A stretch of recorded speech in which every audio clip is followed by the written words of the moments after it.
हमारी जिंदगी में बॉलीवुड के सितारे हमें कहीं ना कहीं प्रेरित करते हैं और हम उनकी तरह बनना भी चाहते हैं। उनके जैसी लाइफस्टाइल और उनका रहन सहन हमें कहीं ना कहीं पसंद भी आता है।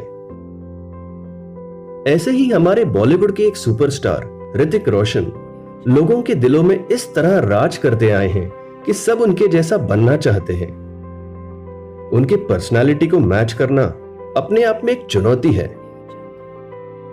लेकिन रूपेश मिरकर जी इंडस्ट्री के एक ऐसे कलाकार हैं जिन्होंने न सिर्फ उनकी पर्सनालिटी बल्कि उनके टैलेंट को भी मैच करते हुए कई सारे शो में लोगों को अचंभित कर दिया है। ऋतिक रोशन के लुक अलाइक रूपेश जी ने इंडस्ट्री में अपने टैलेंट और मेहनत की जोर पे कई अलग अलग किरदार भी निभाए हैं और अपनी आवाज की जादू से भी ये लोगों को मंत्रमुग्ध करते आए हैं। तो आइए इस वीडियो के माध्यम से हम उनका स्वागत करते हैं और बढ़ते हैं उनकी जर्नी की ओर।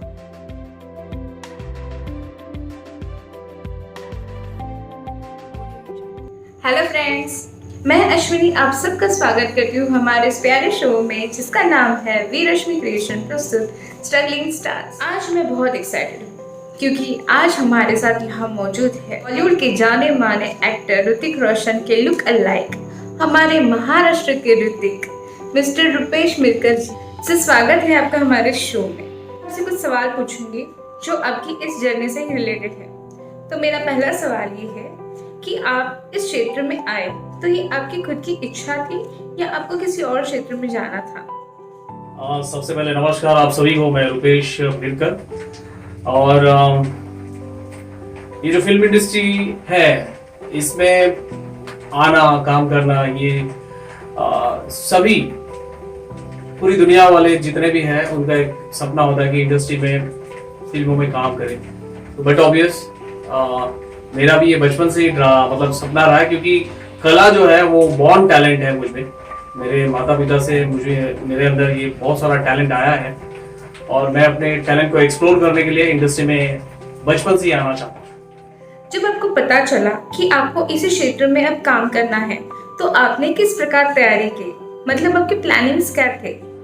2000 में पता चला कि मेरा गेटअप किसी से मैच होता है, मेरे प्रोफाइल किसी से मैच होता है और मुझे एज ऋतिक रोशन लोग मुझे बुलाने लगे। तो मुझे लगा कि यार ऋतिक रोशन एक सुपरस्टार है, कौन प्यार है मूवी उनकी रिलीज होने के बाद में रातों रात सुपरस्टार बन गए। उनकी पर्सनालिटी से मैच करती हुई कुछ चीज़ें मुझे रेडी करनी पड़ी। तो खास करके मैंने तैयारियां की डांस को लेकर, देन अपने वॉइस पे, रीडिंग पे और एक्टिंग पे ध्यान देना शुरू किया। इस तरह की तैयारी करके मैं बेसिक लेवल पर मैंने स्टेज शो से अपना एंट्री इंडस्ट्री में की। रूपेश जी, बचपन में सबको कुछ ना कुछ बनने की इच्छा होती है, तो आपकी ऐसी कोई इच्छा रही है क्या? बचपन से मेरी एक ही मतलब इच्छा रही है कि मैं एक अच्छा आदर्श नागरिक बनूं और एक अच्छा होनहार बच्चा अपने माँ बाप का बनूं और मेरे माँ बाप की ज़रूरतें पूरी करूं और फिर एक अच्छी घर गृहस्थी के साथ में आगे बढ़ूं और एक सामान्य नागरिक के जैसे लोग एक अच्छे इंसान की लाइफ जीते, उस तरीके की लाइफ जीने का मेरा हमेशा एक प्रयास रहा है। और साथ ही में कुछ स्पेशल मेरे अंदर हो जिसे लाइफ टाइम और मेरे नहीं होने के बाद भी लोग याद करें, यही मेरी एक इच्छा रही है। इस क्षेत्र में आने के बाद आपके कोई पॉजिटिव या कोई नेगेटिव अनुभव रहे हैं क्या? सबसे पहले मैं ये कहना चाहूँगा कि मेरे लाइफ में नेगेटिव शब्द के लिए कोई जगह नहीं है। आई एम वेरी पॉजिटिव और पॉजिटिविटी के साथ में मैं ये कहना चाहूँगा कि मेरा लाइफ का जो टर्न ओवर रहा है, when I was in 7th standard, 7वीं कक्षा में मैं था। उस वक्त मैं बहुत ही मस्ती वाला था, स्कूल में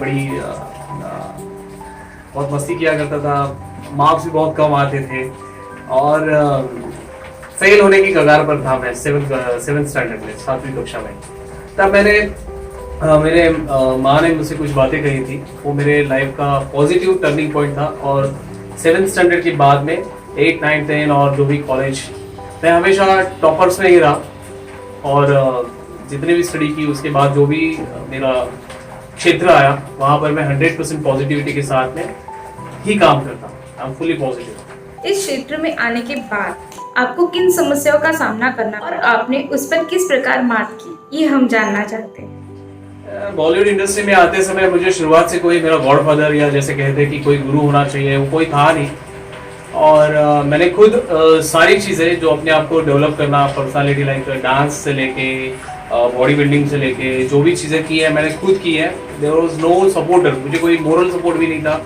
और हाँ, अपने नॉलेज के बेस पे मैंने अपने आप को बिल्ड किया। डांस भी जो मेरे अंदर टैलेंट था उसके बेस पे मैंने टेक्निकल, चूँकि मेरा हमेशा से कल रहा है, मेरा फोकस रहा है कि मैं जो भी चीज़ करूँ टेक्निकली करूँ, लीगल करूँ, लॉयल करूँ। तो उस बेस की वजह से, उस मेरे क्वालिटीज़ की वजह से मैं हमेशा चीज़ें टेक्निकली करते गया। और टेक्निकली चीज़ें करने की वजह से आपको कहीं भी किसी भी क्षेत्र में आपको कोई रोकथाम नहीं होती है, अड़चन नहीं आती है, या ये कह सकते हैं कि आपको कहीं पर भी हर्डल नहीं आता है। सो बस मैंने अपने आप को खुद बनाया है। There is no godfather, no teachers. And जब इंडस्ट्री के जरिए कोई काम नहीं होता है तो खुद का कुछ क्रिएट करने की कोशिश करता हूँ। और एक्टिंग के लिए हमारा ड्रामा जो चल रहा है, अपने ड्रामा के बारे में कहना चाहूँगा। एक रात्र रायगढ़ावरती, ये मेरा मराठी ड्रामा, बहुत बड़ा ड्रामा आ रहा है जो टूरिज्म से कनेक्टेड है, जो छत्रपति शिवाजी महाराज हमारे जो लिए छोड़ गए हैं फोर्ट्स एंड वॉल्स, उनके लिए ये ड्रामा है, उनके जरिए ड्रामा है। तो उसमें मेरा बहुत बड़ा किरदार मैं निभा रहा हूँ।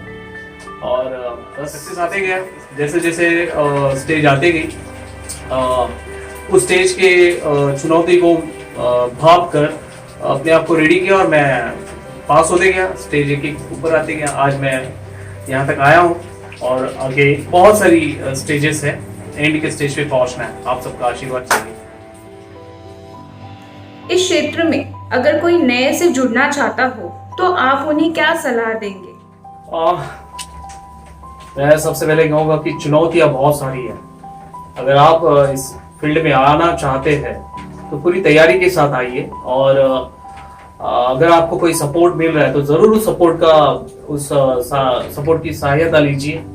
और चूँकि अभी आज के डेट में सोशल एप्लीकेशन, ये सारी चीज़ें हैं, अवेलेबल है, गाइडेंस आते रहते हैं, तो आप सही गाइडेंस के साथ में चलिए और अपने आप को प्रॉपर रेडी करके फिर इस क्षेत्र में अपने आप को प्रेजेंट कीजिए, तभी आपको आपके पास सक्सेस होगा। धन्यवाद सर, मेरे सारे प्रश्न तो हो चुके हैं। अब हम लेते एक छोटा सा ब्रेक। तो दर्शकों, मिलते हैं एक छोटे से ब्रेक के बाद।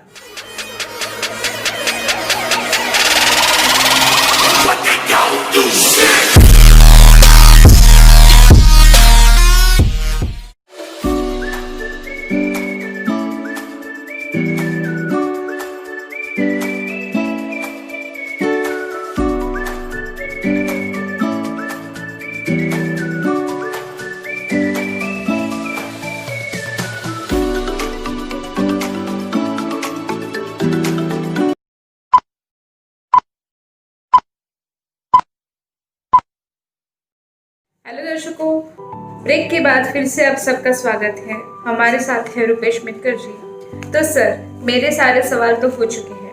अब बारी आती है गेम खेलने की, जिसका नाम है रैपिड फायर गेम। मैं आपको कुछ सवाल पूछूंगी, उसके आपको जल्दी जल्दी जवाब देने हैं। किस पर भरोसा है सर, नसीब या हार्ड वर्क। क्या इम्पोर्टेंट है, नाम या पैसा? पैसा। किसे चुनेंगे, फैमिली या दोस्त? फैमिली। आप इस क्षेत्र में स्वभाव से कैसे हैं, इमोशनल या प्रोफेशनल? इमोशनल। क्या ज्यादा पसंद है, एक्टिंग और डांसिंग? एक्टिंग। धन्यवाद सर, रैपिड फायर तो बहुत ही मजेदार रहा। जाते जाते हमारी एक फरमाइश पूरी करते जाइए। हम आपकी आवाज में एक गाना सुनना चाहते हैं, तो सर प्लीज गाना हो जाए। 2017 से मैंने जो प्रोजेक्ट किए हैं, मराठी मूवी और एक दो वीडियो एल्बम, उसमें मैंने खुद कंपोज किया है, कंपोजिशन मेरी है। और एक अल्ट्रा म्यूजिक कंपनी पे म्यूजिक चैनल पे मेरा एक गाना रिलीज हुआ है जिसकी कंपोजिशन है मेरी सोनिया करके है। उसकी 2 लाइनें मैं आप लोगों को सुनाऊंगा, लेकिन उससे पहले अब आने वाले दिनों में जो एक मराठी सॉन्ग आ रहा है टिकटॉक वरती, नहीं टिकटॉक के ऊपर नहीं आ रहा है, टिकटॉक वरती टाइटल है गाने का दोस्तों। और ये टिकटॉक ऊपर चला गया है क्योंकि ये इंडियन ऐप नहीं है, तो आने वाले दिनों में ये आप सभी टिकटॉक जो यूज करने वाले हैं उनके लिए एक टिकटॉक की यादगार के तौर पर हमने ये गाना बनाया, मराठी में है, तो आप सभी जरूर देखिएगा। और ये मेरा कंपोजिशन जो है सोनिया जो रिलीज है, आप सब जरूर उसे सब्सक्राइब कीजिएगा यूट्यूब पर। ये गाने के वो गाना आप लोगों के लिए पेश है। सोनिया तू सुन्या सुन्या माझ्या, तू सुन्या सुन्या माझ्या दुनियेते नवे कोरे जीवन हे माझे, स्वप्न हे माझे रंगवून दे।